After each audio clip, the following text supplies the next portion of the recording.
CityLine. We are in our final fabulous segment, and with me, I have a wonderful individual who is the Director of Donor Resources for Cascade Regional Blood Services. Please give a warm welcome to Racheal Lynch. Hello, Miss Racheal. Hello. It is so good to have you spend time with us today. And this is the first time that you and I have Zoomed together.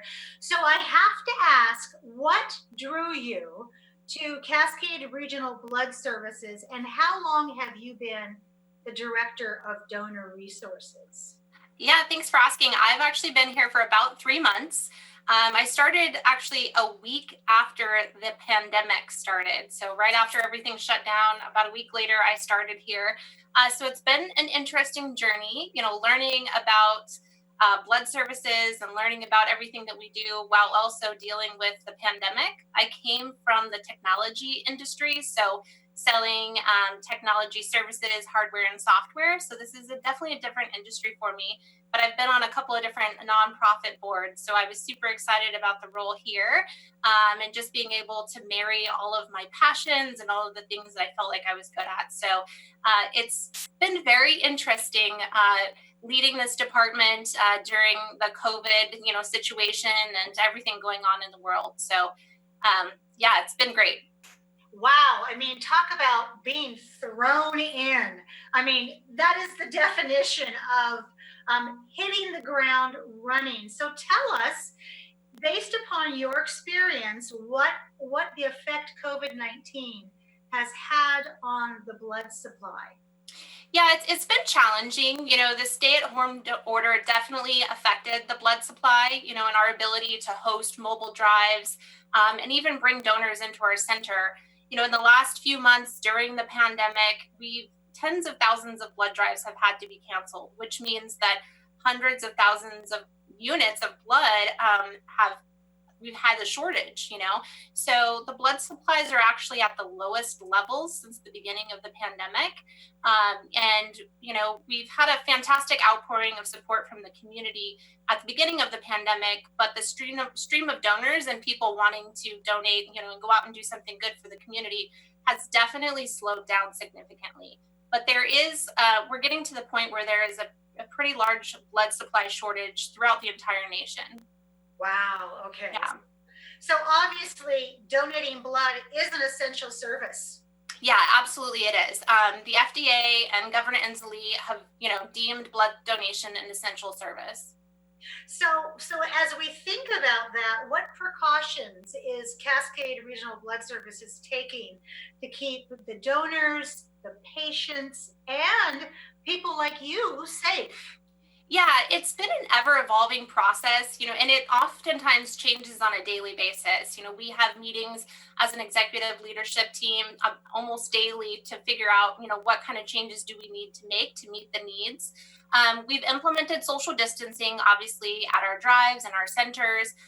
We limit the capacity at both our drives and centers as well. We're no longer allowing walk-ins. So we have all of our donors make appointments so that we can manage the donor flow.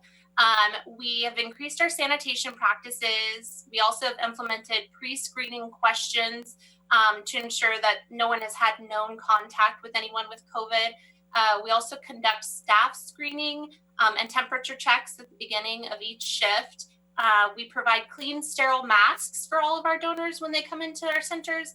And then we also ask everyone to sanitize our donors when they come in and when they leave, and then our staff very frequently throughout the day.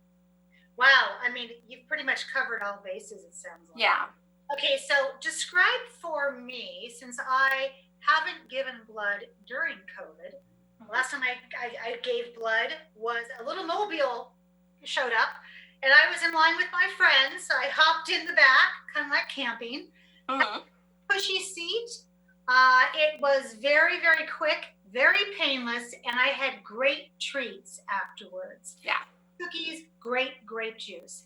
How has that experience changed now that we can't be that way in person? Yeah, it's the process essentially is still the same. You still get to come in, lay down on a bed. They still hook you up and take the blood. You still get the cookies at the end. The big difference is that we don't have walk-ins, and we also don't take groups of people. So we really want to manage the flow to ensure that everyone can stay a safe distance apart. So we have appointments, we have everyone come in at appointments 15 minutes apart, and just really want to manage that so, we can keep that safe social distance. I love that. So this is a question I've been wanting to ask. Can the coronavirus be transferred through a blood transfusion? No, and no, it absolutely cannot. So COVID is not a blood-borne illness, and at this point, there's absolutely no evidence that it can be transferred through blood transfusion. That is good to know. I hope that all of our audience remembers that. So let's talk about, you mentioned we have a shortage nationwide. So what is the forecast right now for blood, Racheal? Yeah, it's tough. So the availability of adequate blood supply is key, obviously, to ensuring optimal treatment of patients.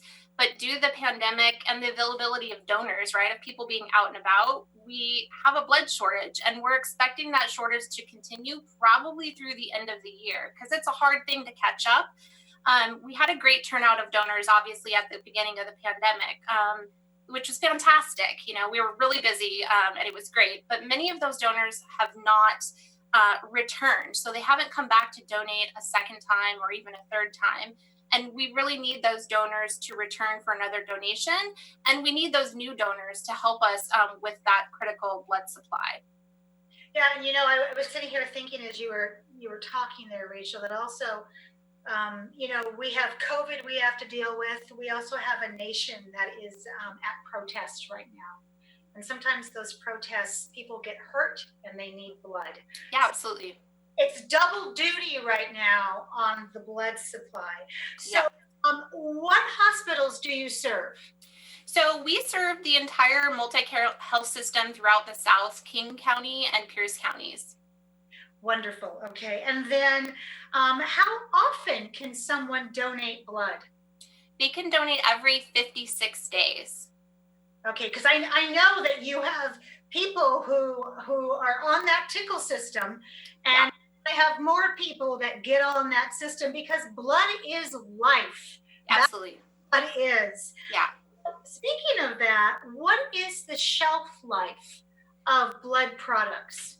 So red blood, which is what most people donate, has a shelf life of 42 days, which was why it's so important for us to have a steady supply of donors, right? If you can donate every 56 days, there's a gap in that window. So it's really important for us to constantly have new donors and new people willing, to be part of this process.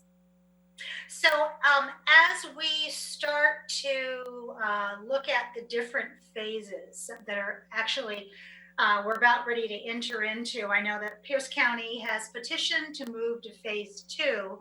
Do you have a plan for every phase to be able to make your services more widely available to make up that deficit?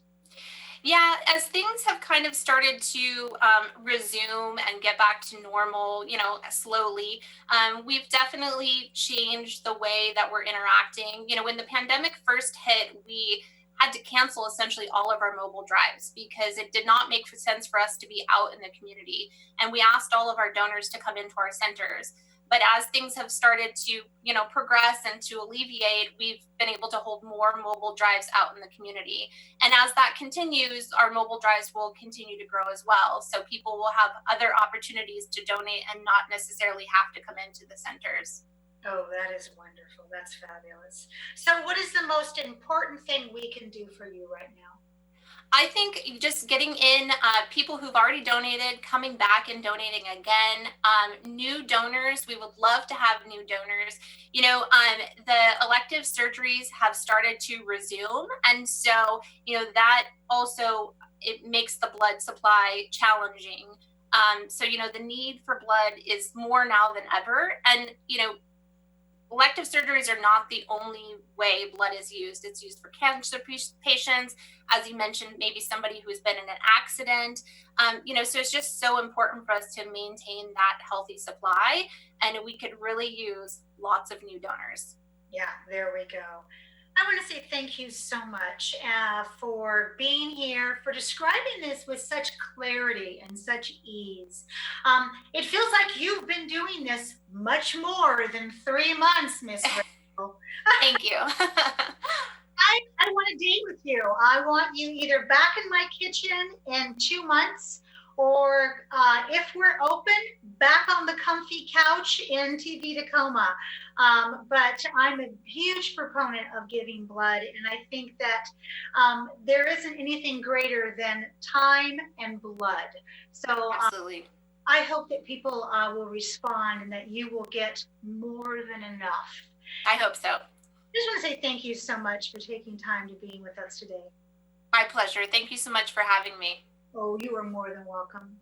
Well, that wraps up another segment of CityLine in my kitchen.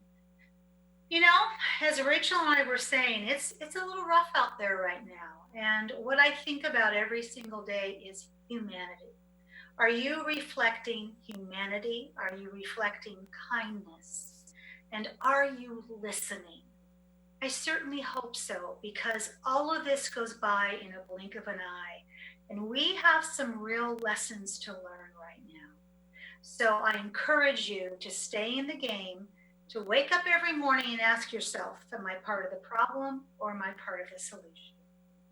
And of course, I'll be waiting for you right here in my kitchen, back on CityLine. Take care.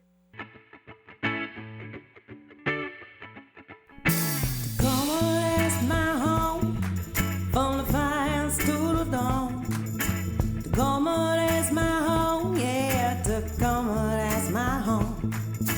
Tacoma, that's my home, place I call my own. Tacoma, that's my home, yeah, Tacoma, that's my home. Oh, you're from Seattle, oh, you're from LA, oh, you're from Chicago, but Tacoma's where you'll stay. Oh, you're from Seattle, oh, you're from LA, oh, you're from Chicago, but Tacoma's where you'll stay, yeah. Tacoma, that's my home, from the fire